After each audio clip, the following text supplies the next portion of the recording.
कलयुग के इस समय में हम सभी अपने जीवन में आने वाले विभिन्न उतार चढ़ावों का सामना करते हैं, लेकिन कभी कभी स्थिति इतनी गंभीर हो जाती है कि कोई समाधान नजर नहीं आता है।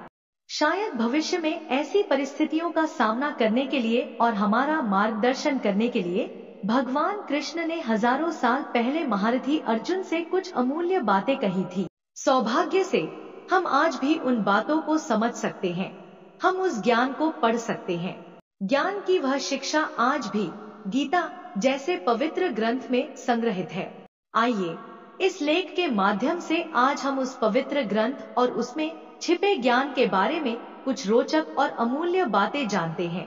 गीता महाभारत में श्लोकों, छंद का सबसे महत्वपूर्ण संग्रह है।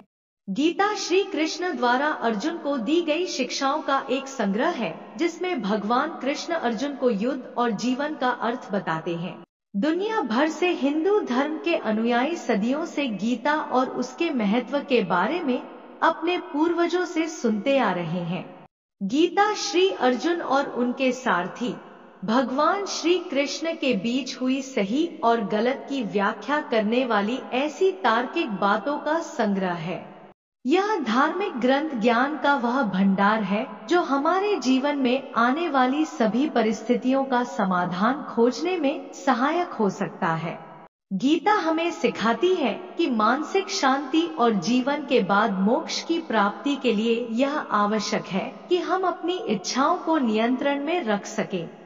गीता यह भी सिखाती है कि मृत्यु का भय व्यर्थ है, क्योंकि मृत्यु हमारे शरीर में विराजमान आत्मा को कभी नहीं मार सकती। मृत्यु केवल मांसपेशियों से बने शरीर का अंत है। कर्म करना सबसे महत्वपूर्ण बात है और व्यक्ति को पूरी निष्ठा और विश्वास के साथ कार्य करना चाहिए, जबकि काम करते समय परिणाम का भय और फल की उम्मीद करना बेकार है। गीता के अनुसार ईश्वर हर क्षण हमारे साथ है और कण कण में विद्यमान है।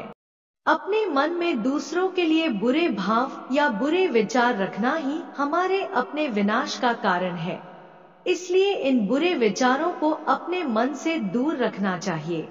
गीता में कहा गया है कि क्रोध से भ्रम पैदा होता है, जो बुद्धि को विचलित करता है। भ्रमित व्यक्ति अपने मार्ग से भटक जाता है, तब सारे तर्क नष्ट हो जाते हैं, जिससे मनुष्य का पतन हो जाता है। इसलिए हमें अपने क्रोध पर नियंत्रण रखना चाहिए। भगवान श्री कृष्ण कहते हैं कि आत्मनिरीक्षण से स्वयं को जानो, क्योंकि जब आप स्वयं को पहचानेंगे तभी आप अपनी क्षमता का आकलन कर पाएंगे। ज्ञान रूपी तलवार से अज्ञान का नाश करना चाहिए।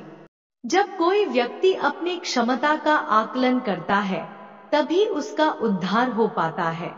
भगवान श्री कृष्ण कहते हैं कि मृत्यु एक अपरिवर्तनीय सत्य है, लेकिन केवल यह शरीर नश्वर है।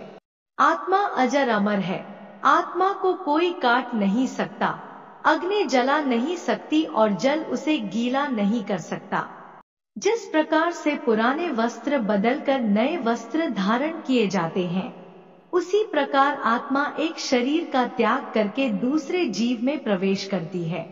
मनुष्य के भीतर सुख और आनंद का वास है, लेकिन मनुष्य उसे स्त्री में, घर में और बाहरी सुखों में ढूंढ रहा है। मनुष्य इंद्रियों के अधीन है, इसलिए जीवन में विकार और परेशानियां आती हैं। जुआ, मद्यपान, परस्त्रीगमन, अनैतिक संबंध, हिंसा, असत्य, मद, आसक्ति और निर्दयता, इन सब में कलयुग का वास है। इसलिए इसका दूसरा नाम घोर कलयुग है। मनुष्य को हमेशा अपने मन और बुद्धि पर भरोसा नहीं करना चाहिए, क्योंकि वे मनुष्य को बार बार धोखा देते हैं। स्वयं को निर्दोष मानना बहुत बड़ा पाप सिद्ध होता है।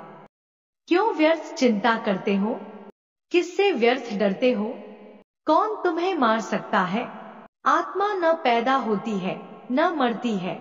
जो हुआ वह अच्छा हुआ, जो हो रहा है वह अच्छा हो रहा है, जो होगा वह भी अच्छा ही होगा।